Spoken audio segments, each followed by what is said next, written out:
One, two, 1, 2, 3, 4.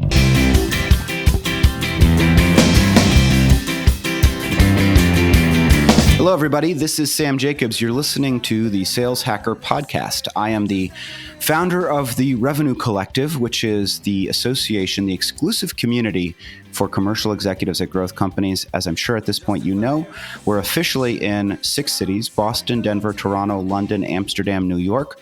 But we're actually increasingly accepting members from other cities as remote members while we develop the groups and the communities in those cities. So, for example, Kyle Lacey, VP of Marketing at Lessonly, just joined, and he's based in Indianapolis. And until we have an Indianapolis chapter, Kyle's going to be in our group.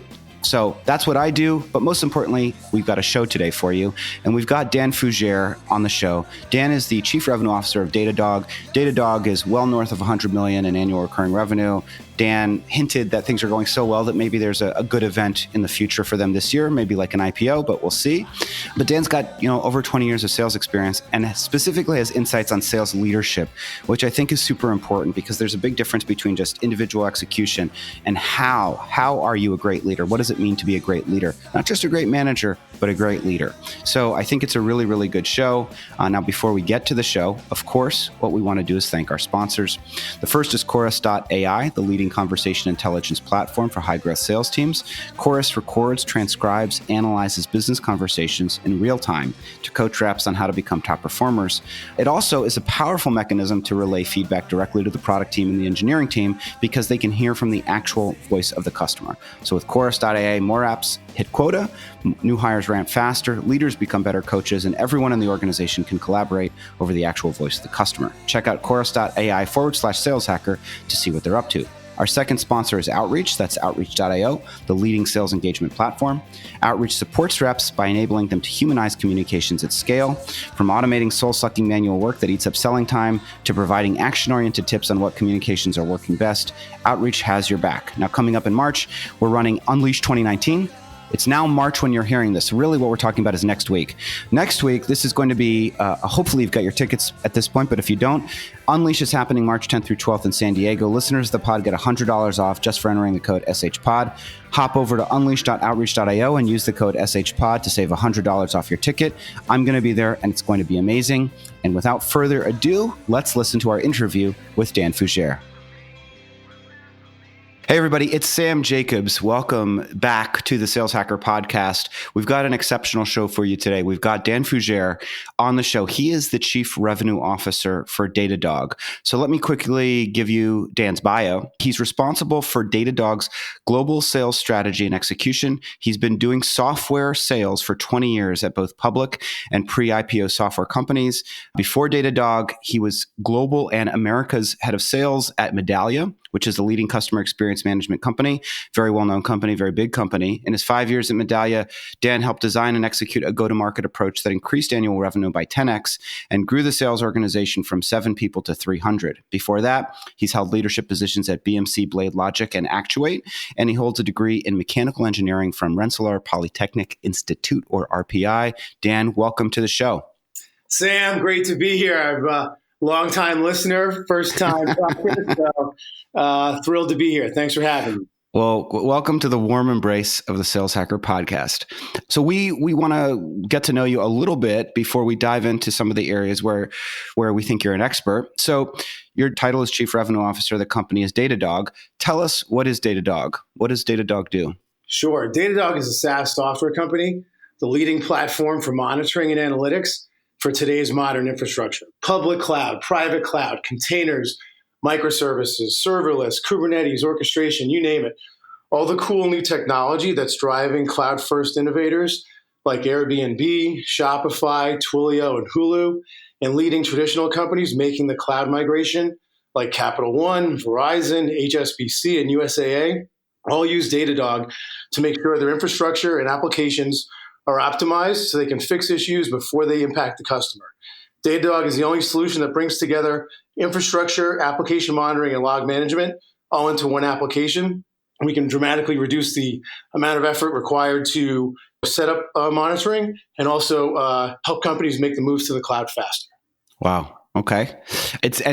From what I know of the company, you guys have been growing like gangbusters. So, rough ARR range, it's fine if it's confidential. You sound like you might be pre-IPO. So what are the numbers that you can share with us that give us a sense of the size and the growth rate? Yeah, we're in a spot we can't share too much, but we can say we're in the hundreds of millions and we're still doubling year over year. Damn. Okay. So you are selling with the market, it sounds like. So tell us about your team. How big is your team and what are the different functions? What are your responsibilities? Across all the sales type functions, we've got well over 300 people. We have an enterprise team that goes after the biggest accounts in the world. And we've got a commercial team that goes after accounts that are kind of more typically like the born in the cloud companies, the smaller startups. One of the cool things about Datadog is, we've got awesome customers. These are people who are really like driving amazing change in the industry. And they're just like the thought leaders, creative, super smart. And a lot of the startups that's who we built the company around. And they helped push us to be able to handle all the new cool stuff. And so one of the things that's great about the company is, one of the things that attracted me to Datadog is the ability to execute on innovation, just like nonstop innovation. And we're pushed to do that by our customers. So the commercial team goes after these smaller startup companies who just continually make us come up with new, capabilities. At the same time, these bigger companies on the enterprise side, they push us for scalability, we've got some of our customers in production for highly regulated industries are monitoring over 65,000 servers just at that one customer.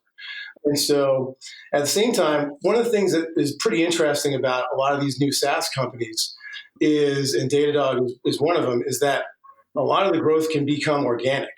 And so once some of these smaller companies become customers, we leverage our customer success team to not only make sure they're leveraging everything that Datadog has to offer, but also to help upsell over time as well. So we've got an amazing customer success team in addition to the enterprise and commercial team. And I think we're seeing kind of these functions evolve over time as the buying model changes. We've also got really kick-ass SE team.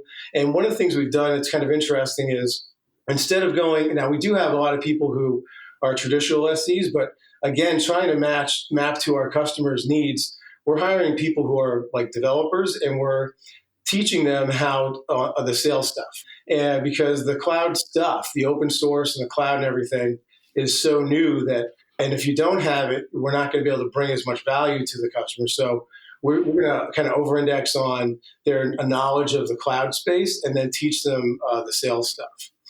Do you have SDRs and ADRs supporting the enterprise and commercial teams? I'm just curious if you can give us some detail on some of the ratios, the number of SEs to reps, the number of SDRs to reps, and I would imagine enterprise includes, or is maybe exclusively, field sales, people out in the market in the geography where their customers are. That's right. So we do have SDRs. And I saw, one of your questions was, hey, should SDRs report to marketing or sales? And for me, the SDRs are a core part of the sales organization. We really we prioritize something that we'll call PG, or pipeline generation. And to break into some of these enterprise accounts, it's going to take, a multi-pronged approach. And so, the SDRs are a core part of the enterprise team.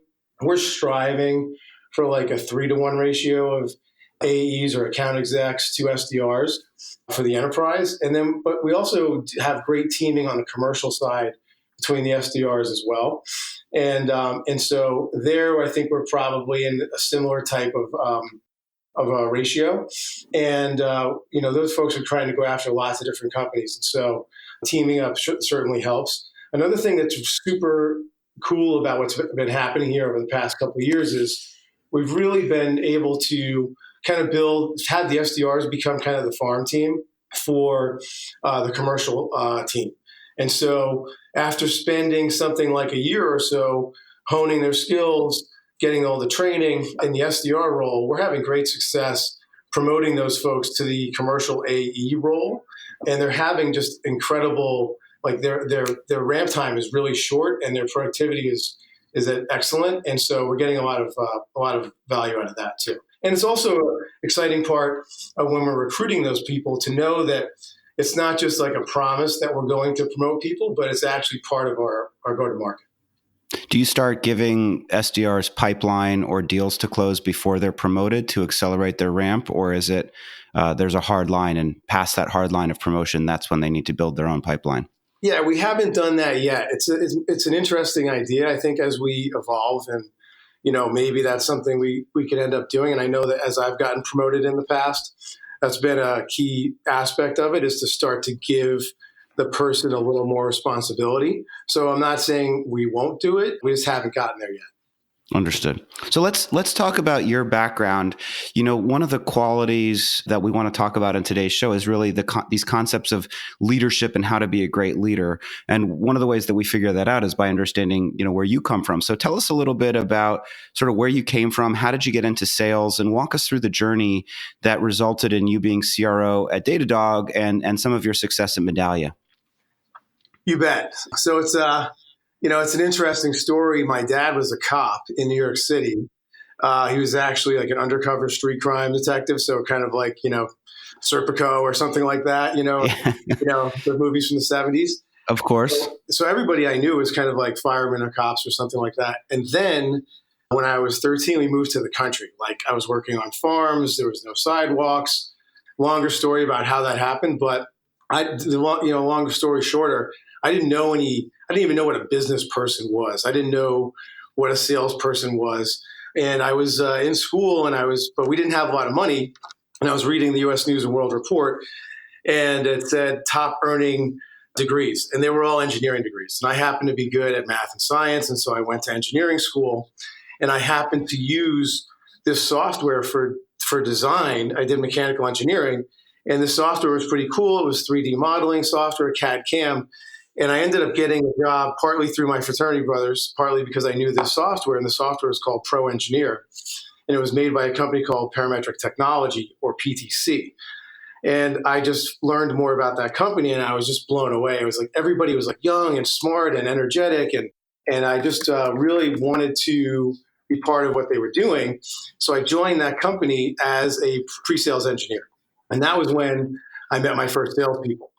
And these were people who were 28 years old, and they were having a lot of success, or 25, some of them. And I just thought, hey, it seems more like what I should be doing.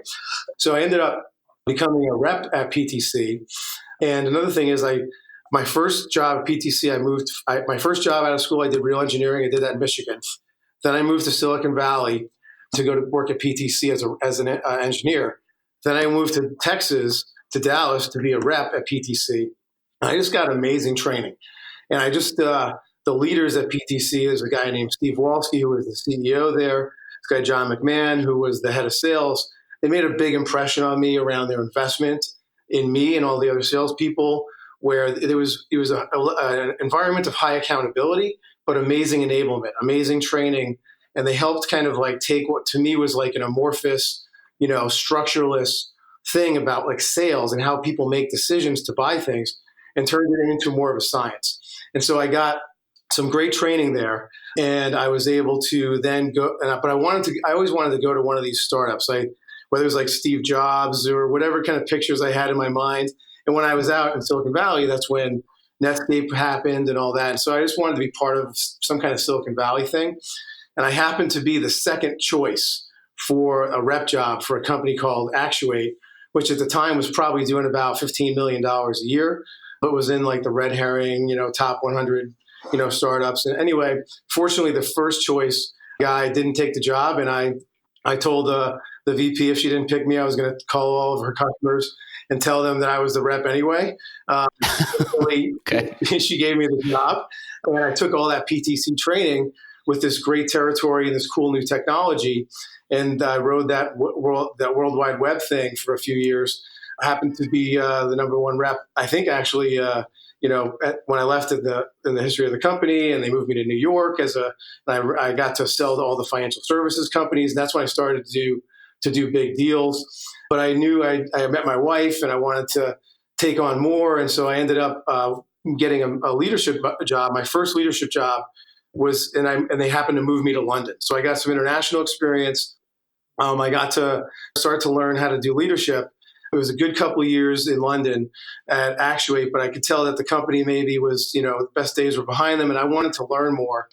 And so I just knew I could get better. And some of my friends, like Carlos Delatorre, who I had worked for and worked with, who just was the CRO at MongoDB when they went public, he said, hey, there's some guys going over to Blade Logic. John McMahon was the VP of sales there. And I just wanted to work closely with John, and which, isn't easy because the man is amazing and intense. But, man, I learned a lot. Plus, that experience, it was like Carlos Delatorre, Scott Davis, who was the head of sales at Medallia, Jeremy Duggan, who was the head of sales for a leader in EMEA for AppDynamics, Adam Aarons, who's the CRO at Okta. I'm forgetting a whole bunch of people, but they're all Andy Byron, who's the CRO at Cybereason. We all were sitting around this table in my first leadership meeting, and I was just blown away by the talent. And I think we all pushed each other, and we all really saw like amazing talent in each other. And that made such a big impact on me that I just knew that I want to be around people like that. I want to push myself hard. I want to get better in my life by getting better in my work, and just by really, seeing what I'm capable of. And so that was a great run at Blade Logic. We went public. We were public at Actuate too. And then we got bought by BMC, and David Achirio, who's now the CEO at MongoDB. Dave was the founder at Blade Logic, and he became president at BMC. So we all stayed there.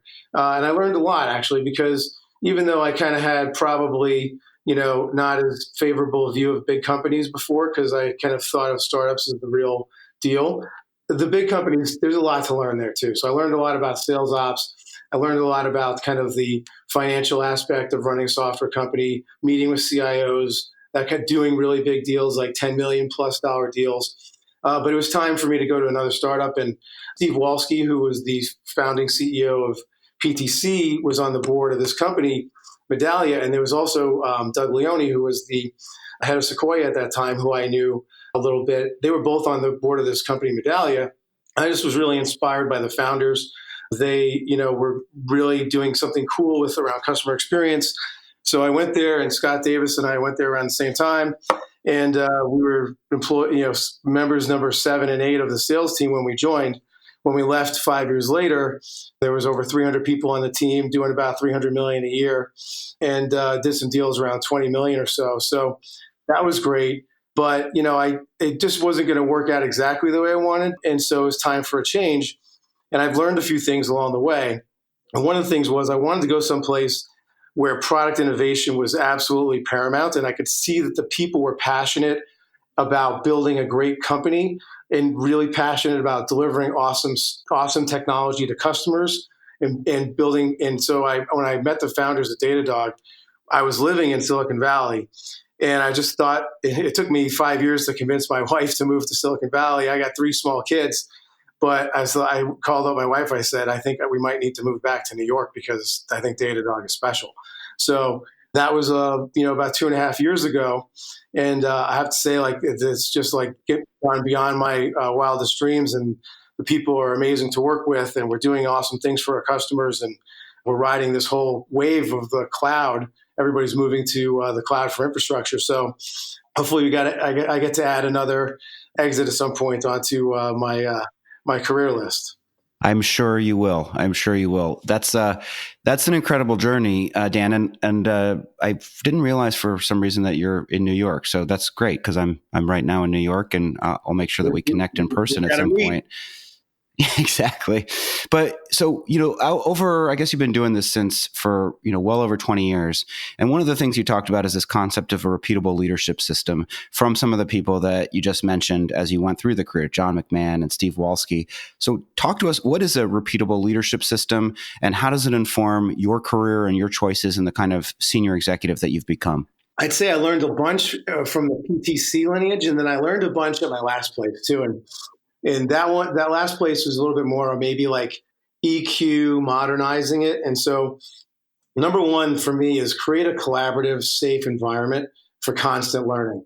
Really focus on enablement, but also have respect for people and have empathy and have a growth mindset. And so there's this woman, Carolyn Dweck, she wrote this book, Growth Mindset, where, I think what happens for a lot of people is they build up these protective walls based on their previous achievements.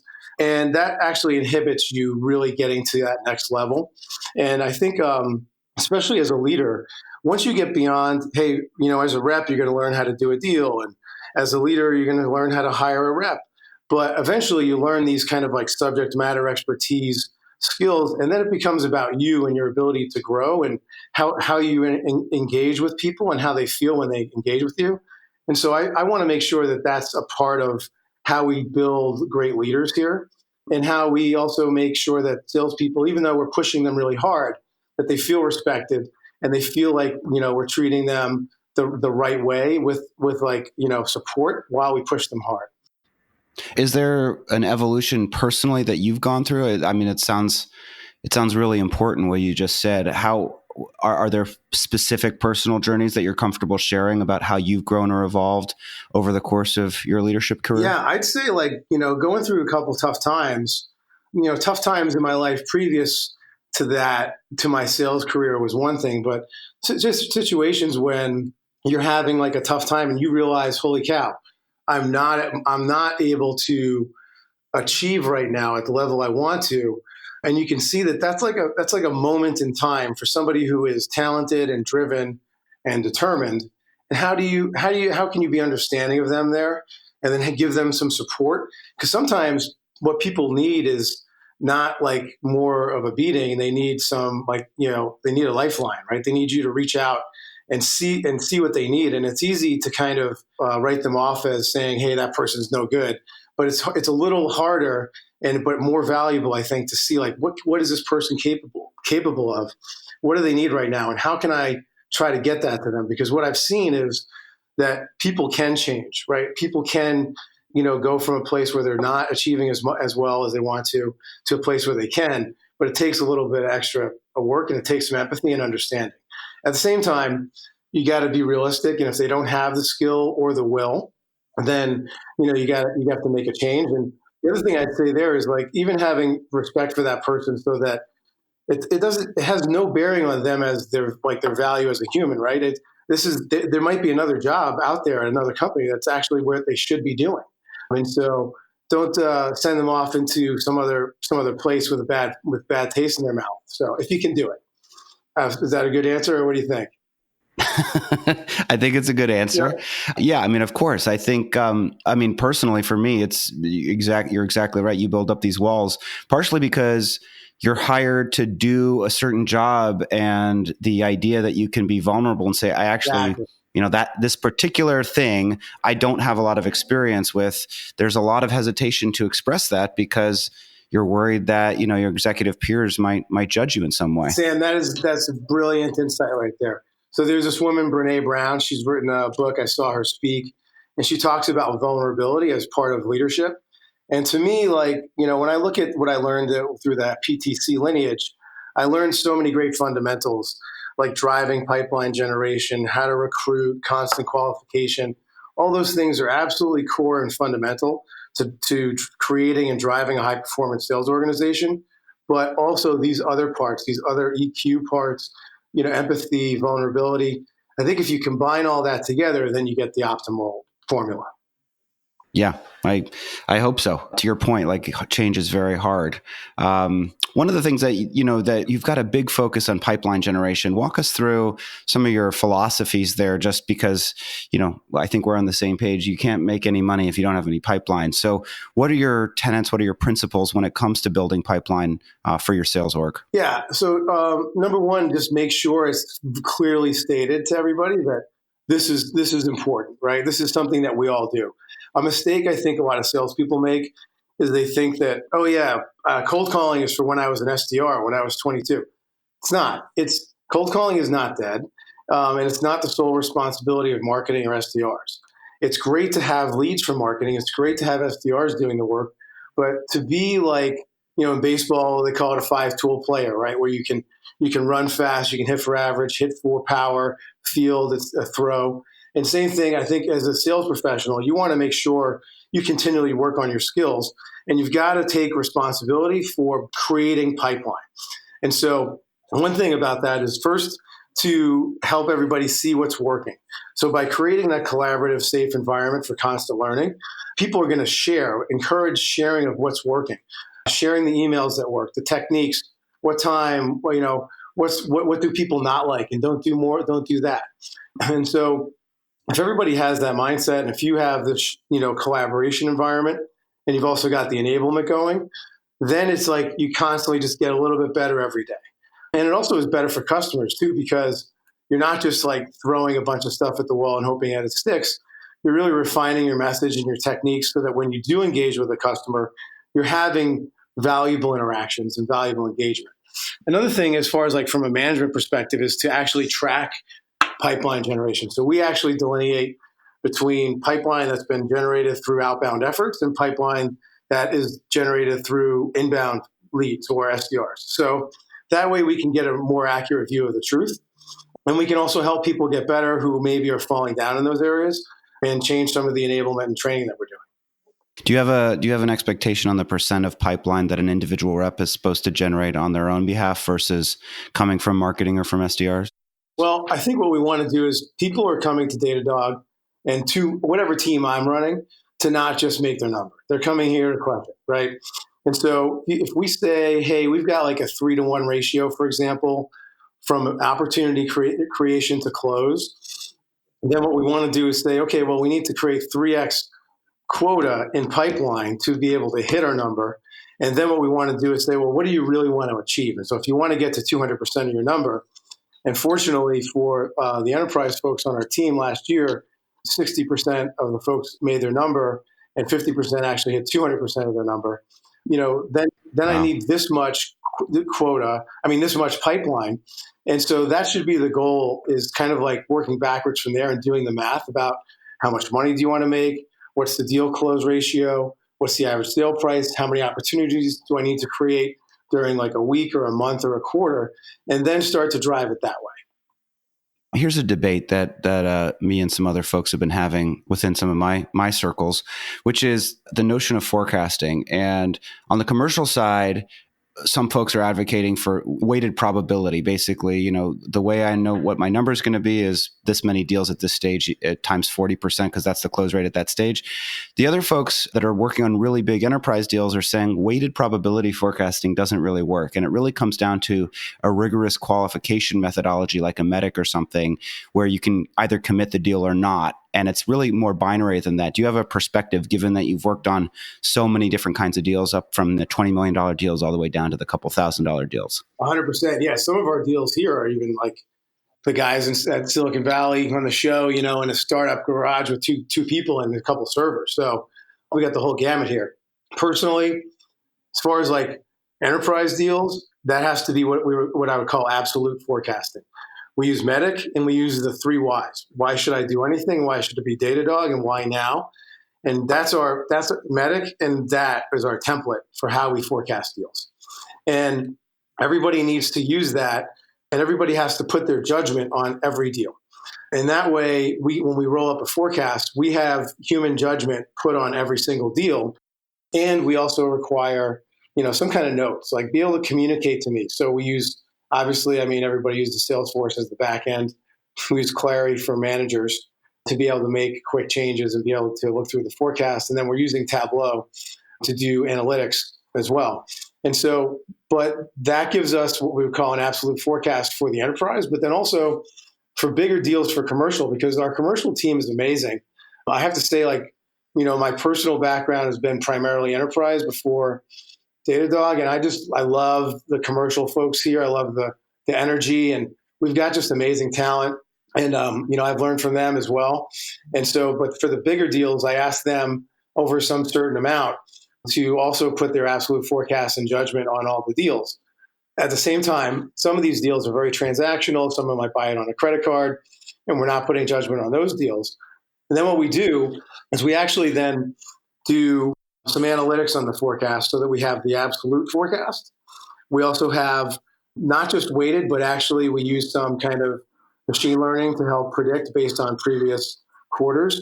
And we also do a weighted forecast, which we continually kind of tweak based on what's happened recently. So we've got 3 different perspectives, and then we try to triangulate in on the truth. And we've actually, on a pretty significant number last quarter, we missed it by like 0.5% or something.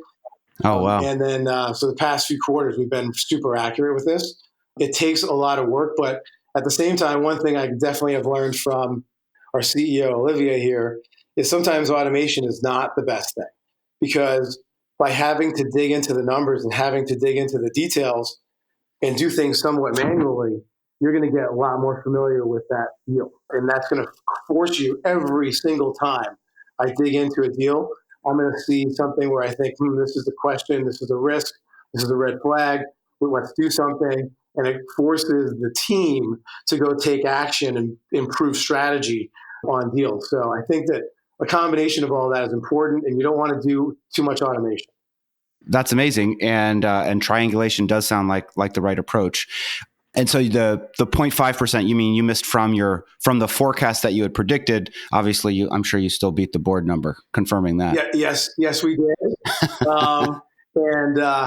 And just barely. I mean, we almost were exactly accurate for the past couple quarters. Wow. So you always want to do more, but beat the board plan, and also we're very accurate with the forecast. So, we're always trying to get better, and things can always change, but so far so good. Do you align the sales org around the actual board number, or is it like all of the reps' quotas add up to 120% of the manager's quotas, which add up to 120% of your quota, which adds up to 120% of the board goal, so that you've built in layers and layers and layers of protection, or is it more cut and dry from your perspective? I was just having this conversation with our CEO, and the world that I don't think you want to live in as a leader is what we might call metal on metal. Right, where everybody has to do exactly their number for you to make your number. That's a painful world to have to try to make that happen. And the higher up you go, the more pain can be felt, because the significance of missing is so much more dramatic, right? And so, like, if I miss, the company misses, and we can't do that. So we try to do more of what you described there, where there's going to be some buffer at each level, to make sure that it doesn't have to be 100% everybody makes their number, just for the leader to make their number. Yeah. The one issue I've seen, if you put in too much protection, which is very interesting, is the individual reps, or even like the frontline managers, walking around after a quarter or a month or a year, hanging their head a little bit and saying, we really fucked up. And meanwhile, the CEO is saying, yeah, no, we did pretty good. We're excited about it.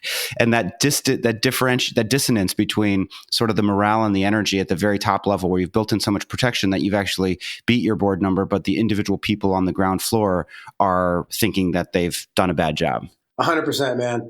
On the flip side, if you set the number too low, there's issues there as well. So that's like a thing you just have to always try to be wary of, and try to not, because the other thing is you want the leaders to be in the boat with the salespeople, right? And so having too much protection is not a good thing either. What I will say is, it's kind of like every one of these like black and white answers. There's like the kind of graduate school answer in the appendix.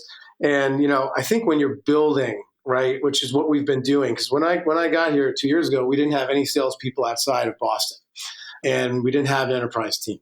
And so now we've got a commercial team in Dublin, we've got enterprise and commercial people in Singapore and Hamburg and London, and you name it. And so a lot of these are new territories, and we also made a big transition from when I got here.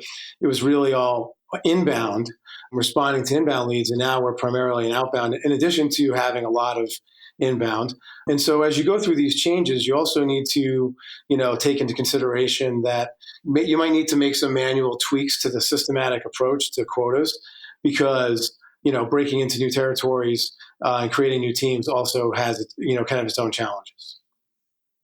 When you I might not have prepared you for this question, but you're a smart guy, so we'll figure out what your answer is on the fly. But when you think about the biggest mistake or series of mistakes that you see people in your situation that are the first time kind of quote unquote chief revenue officer? So somebody, maybe they've been a sales director or even a VP of sales, but there've been layers above them, and they're promoted into a role where they own the number for the company. What do you think the biggest mistakes most people in that position tend to make? There's a set of business books by a guy named Patrick Lencioni, and I got a lot out of it, and I think it was the 5 dysfunctions of a team or something like that. That's it. Yep, that's it. His new one, The Advantage, is really good. It condenses all of that. The one I read more, and he talks about the concept of your first team. And one of the things that happens for somebody like with a background like me, I was always just so super loyal to and part of the sales team. And, just like these are your brothers and sisters who you fight battles with and you go to war with and you do have heroic adventures. Right. And so that loyalty is just super deep. But at the same time, as you become, a higher level leader within an organization, your first team is no longer the sales team. Your first team are the other execs. And so CFO, general counsel, CMO, CEO, like whoever the other kind of folks are on the operating team, executive team.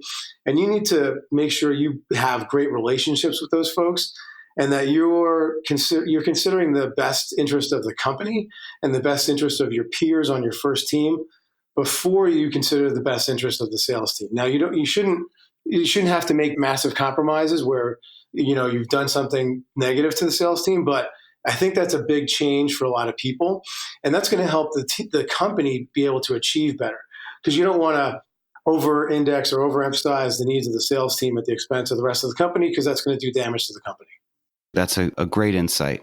We've got time for a few more questions. One of them is, it always comes down to there's all these startups, there's a ton of capital out there that's being deployed into early stage companies, and people are trying to figure out, how do I pick the right company?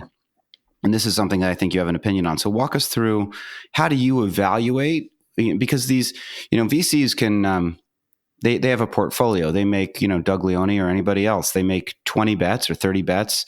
And over the course of their career, they've got investments or led the round on dozens and dozens. But you and I, we only get to work at one place at a time. And so how do you make that decision? How do you pick the right company?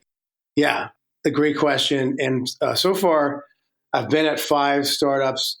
One was a mistake, and I got out of there in 3 months just because it took me 3 months to get a new job.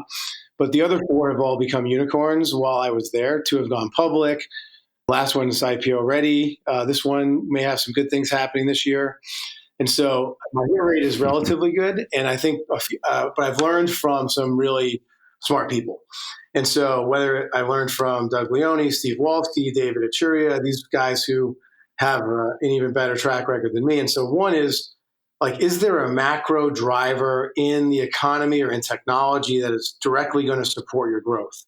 So for Datadog, everybody's moving to the cloud, right? You can just see by AWS's amazing performance and Azure's amazing performance and companies like that.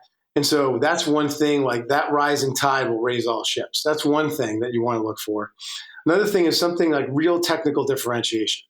Like Datadog has something called tagging that underlies everything we do, so it allows us to work in the cloud. Something that's architectural, that's a defensible differentiator. And also, I think, but differentiators are fleeting. So also a proven ability to bring meaningful innovation to the market is important. Personally, it's got to be real SaaS, not like a company that's kind of, doing what was on-premise software, kind of custom builds every time. That's kind of like a little bit of a nuance, but something modern technology. Another thing that was important, that's always important for me, is are companies willing to pay a lot of money for it? It's a lot easier to move the needle on dramatic growth for a company when somebody spends $1 million versus going out and doing hundreds of smaller deals, right? And so what I've seen is even if one company or 1 or 2 companies are willing to pay $1 million a year or more, then you probably have something that you can repeat. And I also want to look for some impressive brands, right? Are companies that have a lot of governance in place picking the right technology? Have they picked this company's technology? And then I want to see something, is there some kind of repeatability in the sales cycle? Are they missing some things? Because what I think as a sales leader, what I look for is, are there some gaps that I can fill? Is this generally a healthy business, but they're missing an outbound sales motion, great sales people, an enterprise sales team, selling value, things like that, where I see, hey, they're doing well. But if they had those things, then we could really turbocharge this thing. And then I think, another thing that's important to me is someone who really cares about the customer and makes it a priority in everything they do, is building something that's lasting. That's kind of like what I look for. And that's what I saw at Datadog that really kind of hooked me when I met these guys. And the other thing that Steve Walski told me was like, don't go for the title. I know a bunch of folks who live in, say, Silicon Valley, who keep going from like one startup to the next because they're trying to grab the brass ring, and they love these titles. Personally, whether it's like CRO or global galactic head of all things sales, don't get impressed with the title. Go to the best company. If there's a rocket ship, don't ask what seat. Just get on that ship. Because what I could tell you is, like, picking the right company, the cream will rise to the top. And just because you go in with a big title doesn't mean it's going to be like the best company. And the other thing is like the crew that you're able to roll with, right? The people who are, like, when I met the founders here, I knew that by working with them on a daily basis, they would make me get better because they're amazing, super talented, hard driving. And so go work with people who are going to push you and make you better. I love it. That's great insight. I have to ask, because it sounds like you've gone through a process of change over your career, what's the toughest piece of feedback that you've ever received? If you're comfortable sharing, we can remove, some of the personal details or something, but just curious, like what's a piece of feedback that you've directly received that forced you to evolve? Sam, it's a long list. We might need another podcast for all the things I was not good at that I had to work on. But I think as a former engineer, like I was working on farms, I worked construction, I went to engineering school, connecting with people and, understanding how people make decisions. And, I think that early on, it was pretty clear to people, hey, this guy understands the technology, he's passionate about it, but he wasn't really connecting. And so I mentioned Carlos Del Torre. He actually was my boss at the time, and he made me read this book, How to Win Friends and Influence People, which is an oldie but goodie, and every salesperson should read. And it basically talks about like how to connect with people, right? And like, the person's first name, their name is the sweetest music to their ears, and you'll never win an argument. And people always look externally for rationale as to why they don't succeed and things like that. And so that was one where I really it was tough to hear, but really like the most valuable feedback. It's one of the things about the universe, right? The things that are most valuable are usually the toughest things to take in. And so that was something. And I had another leader who's now a guy at MuleSoft, Terry Tripp. He told me, hey, because I think I was going in to meetings very early in my career and just starting to talk about the technology. And he's like, don't say anything about the technology. Look at what's on the guy's desk. See what he's into. Understand, like, I want to know how many kids he has. I want to know what he likes to do on the weekends. Like, and just kind of like make it about connecting with people. So that was one early in my career that has paid off for me over time. I love it. You've mentioned, a bunch of people that have influenced you, so we don't need you to repeat them, but some of the folks, just for the listeners out there, Carlos Del Torre, John McMahon, Steve Walski, those are some of the CROs, CMOs, VPs of sales that you have particular respect for. Any coaches or consultants or people that you've worked with personally that you think we should be aware of if we want to get better? Absolutely. One other person I would put on that list is David Echeria, who's the CEO at MongoDB, he picks a lot of winners, and he's given me great coaching and advice over the years, much of which was not super easy to hear, but always super valuable. As far as like, personally, I just looked at like, hey, I need a big team. Like I have 2 personal trainers. I have a jiu-jitsu coach. I have a yoga instructor. I've worked with psychologists over the years. And then executive coaches also, to me, like, are super valuable because sometimes you can really dig in and understand. Not sometimes, every time, dig in and just get like very personal around what baggage am I bringing to the situation, and how do I go unpack that, and how do I go deconstruct it and rebuild something that's better so I can get better results. And so I've worked with a company called the Handel Group, and Gaby Jordan is my coach, and she's done an amazing job. And one of the things that we, talk about is just like how to have like your negative inner dialogue, right? Sometimes I tend personally, like a lot of people, to go to like some extreme negative situation in your mind about like, hey, like this deal is going sideways. And then all of a sudden you're having like a very negative conversation internally. It doesn't serve you really well. And so how do you like recognize that's happening? How do you stop it? And then how do you go and have a more positive and constructive way to view that so you can go problem solve? That's great advice. Dan, this has been a great conversation. If folks I'm sure there are people out there that are listening to you right now that have identified with what you've said and might want to reach out to you. Maybe they want to work at Datadog, or maybe they just need a mentor. Are you open to listeners of the pod reaching out to you? And if so, what's your preferred method of communication? 100%. I would love it. I'm Dan at datadog.com, and you can catch me on LinkedIn too. Awesome. And it's Fougere. So for those not in the know, Fougere is how you pronounce your last name. Is how you spell your last name. So if you're looking for it on LinkedIn. Dan, this has been a great conversation. Thanks so much for joining us on the Sales Hacker Podcast. And we'll talk to you this Friday for Friday Fundamentals. Sam, thanks for having me. Great catching up and chatting with you. Awesome. Thank you.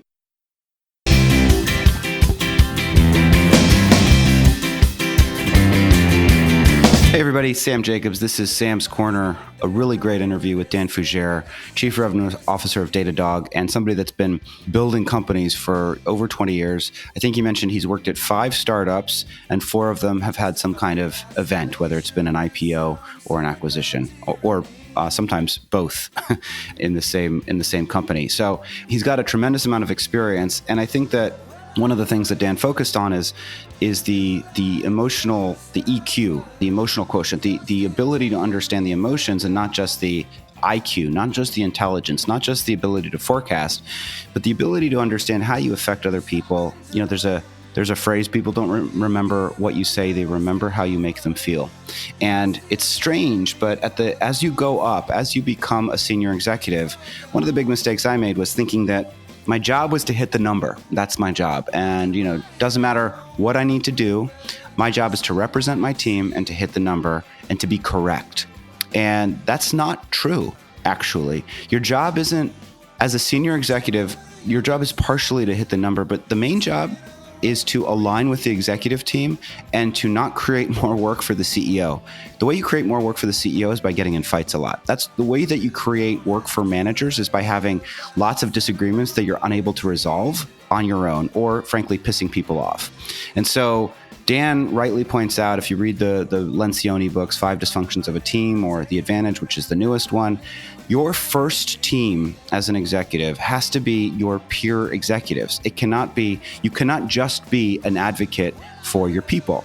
That's a big challenge for a lot of first-time managers, because your instinct is that you are a defender of your people. You really love being loved. You were promoted to be a manager. You love that you're the great boss, that you're the cool boss, that you really understand them and what they're going through, and you identify with them, and you're an advocate for them, and you view peer interactions at the executive level almost in an adversarial way. And that is a surefire way to get fired. That is a surefire way to exit the organization, because your job as an executive is to align and speak on behalf of the company. It is not just to advocate for the reps. It's not just to argue for a better comp plan. Sometimes you need to be the voice of the CFO back to the reps and tell them why the comp plan you've structured is the way it is, why you must get 12 months paid up front. You can't accept payment terms. You can't pay monthly. And I'm sorry about that, but that's what's good for the company. And so that's a really critical challenge as you grow and as you evolve in your leadership career. And I would encourage you to really embrace that idea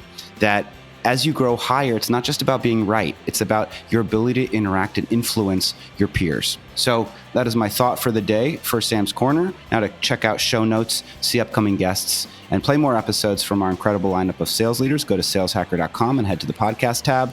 Hopefully, at this point, you've either nominated somebody for the Sales Hacker Top 50 Awards, or you are going to Unleash. Remember that the code for Unleash is SHPOD, and you can do that at unleash.outreach.io.